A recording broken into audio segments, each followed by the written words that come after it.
Hello everybody, and welcome back to another market analysis for the month of February. Now, as many of you know, the equipment rebalance has been postponed, to an unknown date. This means that there's finally been a bit of time for the dust to settle on the recent volatility in the RuneScape economy. Finally, we can have a look at maybe what the long-term trends are for some of the hotly debated items.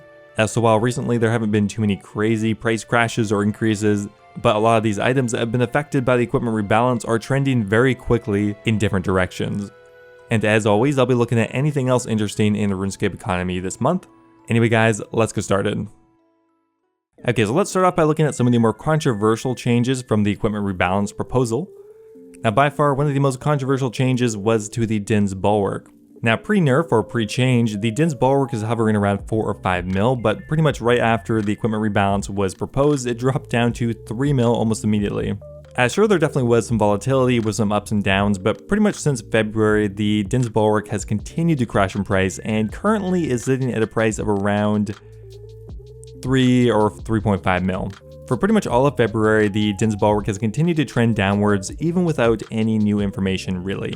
Now, as the Din's Bulwark was one of the primary focuses of the nerf, it is unlikely that the nerf is going to be entirely retracted. Most likely the item is getting nerfed. Sure, we don't know by how much, but it was already a pretty niche item before that was arguably not even that useful, so nerfing it further probably will put it in a fairly weak position. And a lot of people are pretty pessimistic about the future of the item, and we can definitely see that thought reflected in the current pricing trend of the Din's Bulwark. So by far the next most controversial change was actually to the Toxic Blowpipe. The Toxic Blowpipe has kind of been all over the place the last couple of months, but what is kind of interesting to me is it's actually pretty much the same price as it was back in November. I think it is extremely likely that the Blowpipe nerf goes through, and in my opinion, it's probably going to be pretty similar to the most recent proposal. So even with a looming nerf, the item price really hasn't dropped that much if you look back far enough. Now, one of the major reasons why the Blowpipe hasn't actually dropped further than 3 mil is because of an interesting mechanic that allows you to dismantle it into 20,000 Zulrah scales. Zulrah scales right now are worth around 150 GP, which means it can't really fall below around 3 mil, unless Zulrah scales fall as well. So it definitely is possible for the Toxic Blowpipe to fall further because Zulrah scales do change in price. Here we can see they went from 180 down to 150. But I don't think personally it's going to fall too much further than that, as there are other items that require Zulrah scales, for example the Toxic Trident, and if Zulrah becomes harder to kill and maybe less popular, Zulrah scales will become harder to obtain, which should level off the price. And finally here, it is unknown how strong or weak the Blowpipe is going to be post-nerf, so it is possible it still could be fairly good. Alright, so next up here we have the Twisted Bow. Now if we look back at the last quarter, the Twisted Bow increased by about 50 mil due to the equipment rebalance, but recently has started to fall back down. Now I do expect the Twisted Bow to be relatively strong within the realm of ranged weapons in the future, so I definitely expected it to hold its value longer and maybe even go up further, but actually this week it has dropped a lot, going from around 1140 down to actually 1105 just as of today. So actually a fairly significant drop just today, and I don't think this has anything to do with the equipment rebalance. There are just a ton of factors that interact with the Twisted Bow, but I would expect it to at least hold its value at the worst. Okay, so next up here we have the Dragon Hunter Crossbow. Following a fairly similar trend to the Twisted Bow, the Dragon Hunter Crossbow has gotten through the equipment rebalance pretty much unscathed with only a minor tweak to the level requirement. And because of that, the potential future strength of the weapon in relation to the nerfed Blowpipe is actually gone up, and it looks like even after the hype died down, it has held a fairly steady value of around 98 mil, which is significantly higher than where it was back in January and December. Now, following that, we have the Armadillo Crossbow, which you'd think would follow a fairly similar trend, and while it increased almost 30% in value, which was actually higher than the Dragon Hunter Crossbow, it's also falling much quicker and harder. Pre-update, it was around 26 mil, and today it's back down to around 26 mil. I think this is partly due to how overhyped the item was initially. The Armadillo Crossbow is actually a fairly minor upgrade in the grand scheme of things and does not make as notable a difference as something like a Dragon Hunter Crossbow would, or even a Twisted Bow.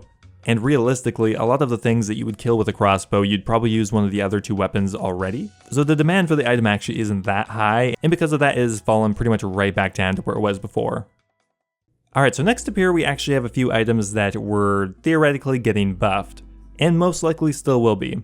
Now buffs are, by their very nature, much less controversial, and as these changes are less controversial, they are almost guaranteed to be going through.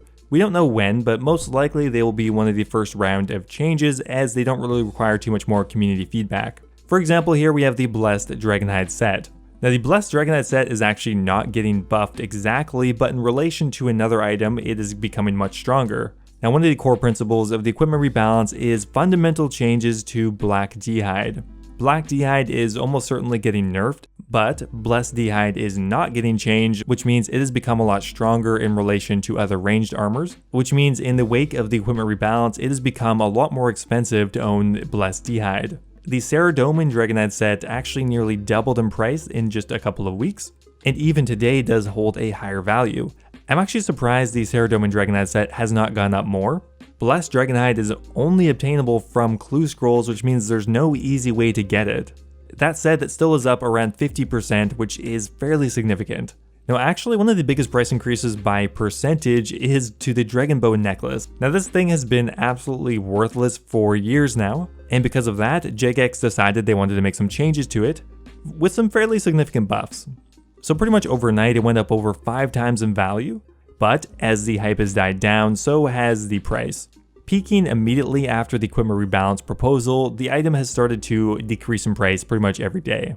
Now today it still is worth around 150k, which granted is 3 times more than it was worth before, but in my opinion, until somebody can actually prove that this thing is actually going to be useful, I think it's probably just going to continue to drop back down. It really just needs like one significant place where it is actually very useful, and at that point I think the price would actually hold a fairly decent value.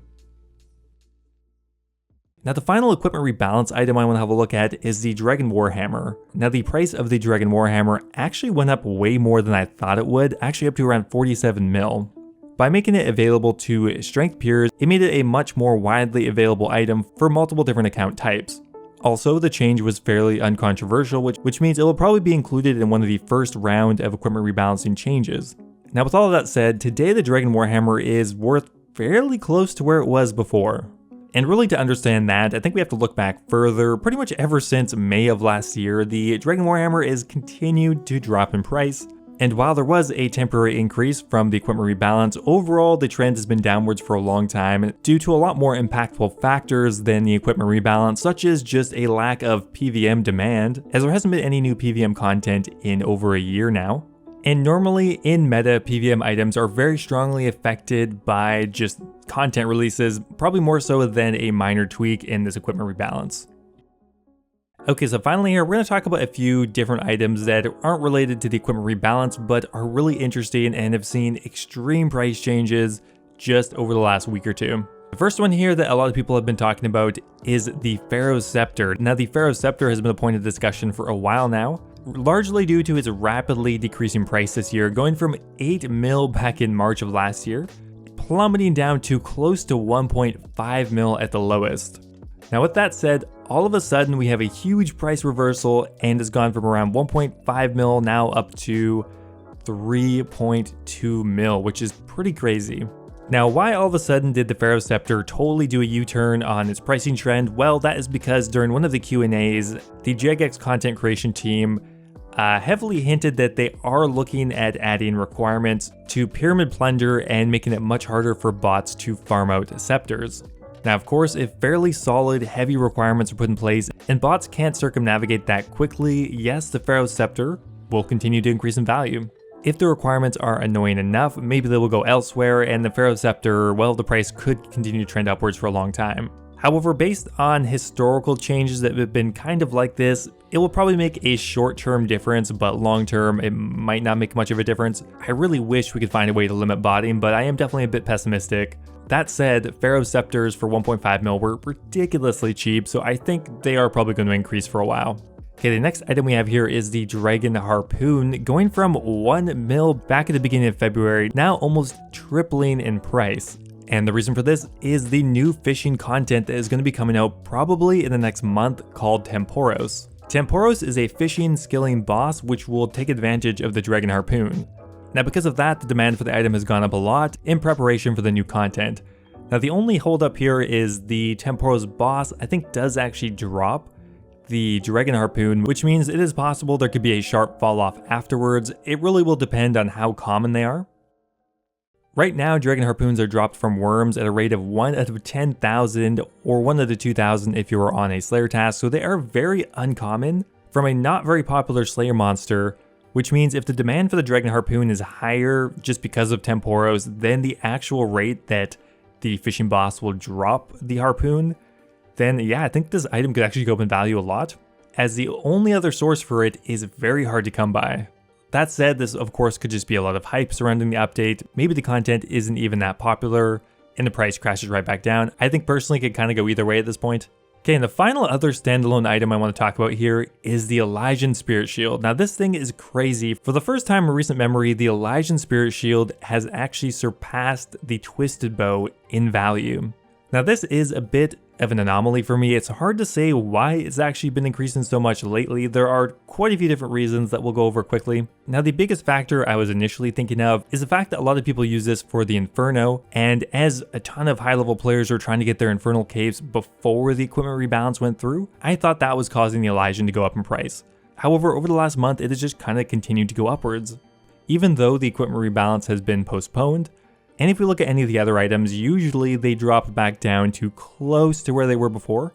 We can see that in the Dragon Warhammer, the Dragon Hunter Crossbow, and the Armadillo Crossbow. The Elysian is a bit different, and it's just kind of continued to go upwards. But honestly, I just have to guess that there's a bunch of different factors pushing it up at once. The equipment rebalance being a major one, Soul Wars being released also was another one someone mentioned to me. A lot of people are using it at Soul Wars. Also, some people seem to think that there are rumors that it will be used in Raids 3. Whether there's any actual concrete information to that, probably not. But the only thing we know for sure is that it is increasing in price and fairly steadily for the last year, starting at 820 mil at the beginning of the year, and now as of today it's worth nearly 1.2 bill. Let me know what you guys think about that. Why do you think the Elysian is worth so much right now? I'm curious to hear your thoughts. Now before I go here, I want to give a massive thank you to all of my members over on YouTube. Thank you to Brian Robinson, Valhalla Lad, BradSings, Ocelot, and Kush Patel for all subscribing at the Dragon tier membership. You guys are awesome. Also a massive shout out to RedKamakaze, BirdBot, Timothy Chen, and Basstich for all subscribing at the Runite tier. I appreciate all of you guys a lot. If you guys are looking for another way to support the channel, becoming a YouTube member is an awesome way to do so. You can become immortalized in my videos, get access to my video release schedule, and get a custom role in my Discord server. Anyway guys, thanks again, and I will see you next time.